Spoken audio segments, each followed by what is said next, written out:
The parents of 20-year-old Jamie Stowe prepared to bury her. She and two male friends from college died early Saturday morning when their vehicle flipped over on Highway 401 in Canada. Adam Perry of Lincoln Park was also killed, as was 23-year-old Dan O'Donnell. He lived in the state of Washington but attended Rochester College with Jamie Stowe and Adam Perry. The accident happened on a stretch of highway known for numerous accidental deaths in the past year. At a memorial service today at Rochester College, friends of those killed vowed to never forget their smiles and the joy they brought each of them. Each and every one of them touched our lives in such a way. They were such happy people, and I'm going to take it in my heart and use it to grow stronger in my faith and know that you never know when you're going to go and when he's going to call you home.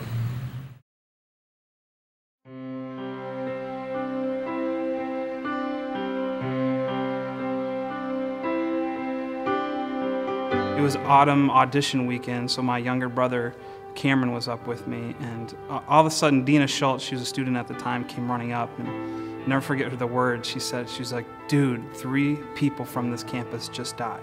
And at that time they had no idea who it was, and so it wasn't until a couple hours later that we found out that Jamie and Dan and Adam were all killed, and that Jenny and Jeremy had survived the accident. I remember coming to the campus and being in Ferndale-Hoggett, and just, you know, there was so much sadness and crying. People were really upset. And I just remember walking up and down the halls and talking to people, and you know, prayed several times with some kids, with some students. And it was a really traumatic experience. Nothing like this had ever happened at Rochester College before, to lose 3 students at one time. I can't really remember it exactly, but I feel like there was a time where it was certain that people had actually died. And I just remember being kind of numb to that and feeling like I couldn't really, it was difficult to process. It was hard to figure out how to react to that other than just being stunned. The vibe on campus was, I mean, it was pretty somber. I mean, you're talking about 3 students that are taken away from campus. I mean, we're not a big school, so that's a huge impact. Jamie used to work for me over at Rochester College Preschool. I was the lead teacher, and it did affect the families. The kids were great about it. They just couldn't see any reason why somebody wouldn't want to be in heaven with God. That's just the best place to ever be. They missed her. They were sad about that. They asked for her. It took a while for them to understand that Miss Jamie wasn't going to be coming back, and that we needed to be happy for her because of where she was, and not be selfish and want her with us instead. It was tough. It was tough to deal with. I remember Ryan Peasley, who was roommates with Dan,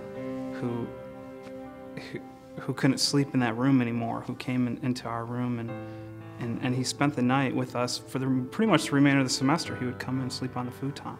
I mean, it was tough. It was tough for everybody. She was phenomenal with the kids. The kids loved her. I think most days I would have thought that she was just one of them. She just fit right in. It was her place. It was her thing to be doing. She loved kids.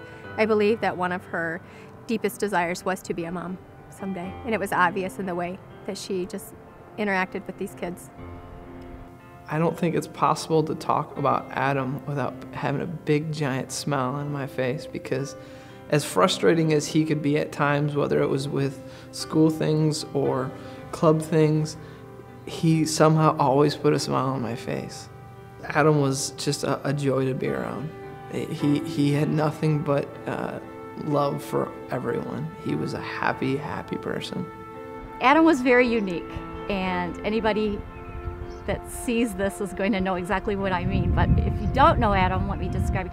If you know about golden retriever puppies, that's exactly what he was like. He was that way as a 3rd grader. He was that way as a college student. You just got attached to Dan so intensely because he was such a mesmerizing kind of person, because he was so genuine, so real.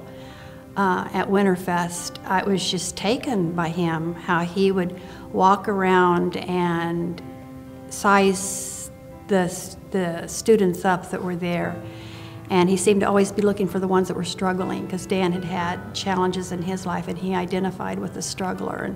And I just could tell he was a special man. Dan was the kind of person who I would say had a lot of energy and always had kind of that perpetual smile. He was a person who made people feel very comfortable and very welcome. He was certainly a person who was very, very friendly. He was a little bit quiet, I think, at times, but I think once you started to interact with him, you realized that he loved people. I found a note in Dan's Bible, and it was something to the effect of go out. I mean, go and, I didn't know Dan very well, but he was intense, you know, about Jesus, about God, about evangelism. So much so that Audio Adrenaline, he's in one of Audio Adrenaline's video, Hands and Feet. Dan became my roommate in January, and he had recommitted his life to the Lord. It was a week or two before he died. Through him wanting to reach out to people, going through difficult times, it was seriously a week and a half before he died. He said, "I'm done with this." He's like, "I'm done with the partying scene, and I'm ready to give my life back to the Lord." Jamie was a very passionate person. She didn't do anything halfway. When she did it all the way. She didn't hold back. She just went for it. Look at that, folks. That's a belly. That's a kegger. A kegger? Yeah, whoa. Where'd you get that bad boy? That's my dad's. Why don't you get that? Good group, good group.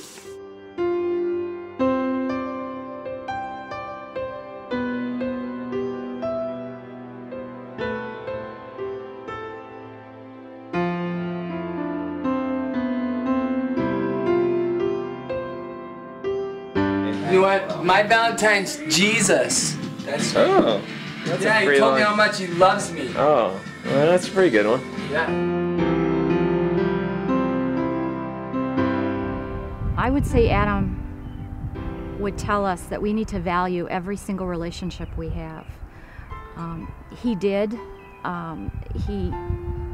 It was like he just constantly wanted people to know that he wanted to be with them, that he cared about them.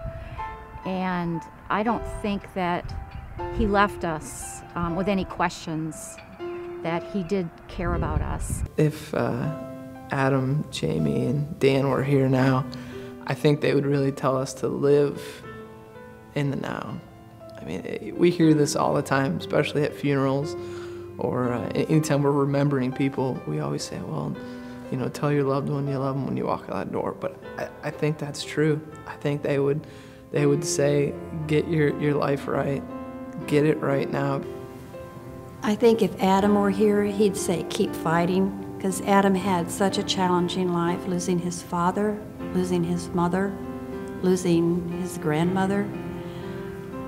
Adam would just say, keep on going on. There's always a brighter tomorrow. And I know Adam lived that out. Remembering these three people is important for us today because, number one, they've made deposits in our life. They've had an impact on us.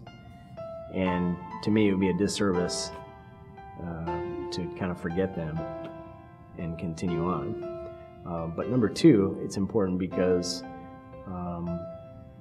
those three people are part of a Rochester College community. The community's pretty small here, and the further I get away from it after being a student here, living here, the more I realize how special it is and how unique it is in the big, wide world. Why do we take this time to remember? I really think this was such a defining moment for a lot of people, and a lot of those people aren't around the college anymore. But I still think and see its thumbprint on this college, because anytime you lose somebody, especially a young person, lives are going to be affected, lives are going to be changed. But when you multiply that by 3, it has a huge impact on a culture, on a community. I think what else we can take from going through this is that not only, you know, don't wait till tomorrow, but today's the day that you need to make those amends, to love, to choose that first above all else. I don't know what people will say when I'm not here, but I would like them to say she loved and was loved. And Jamie was definitely loved and she loved. We need to keep telling these stories so people, students, people see the impact they had on our lives, because that's the story. But if we're not telling it, then it won't go anywhere.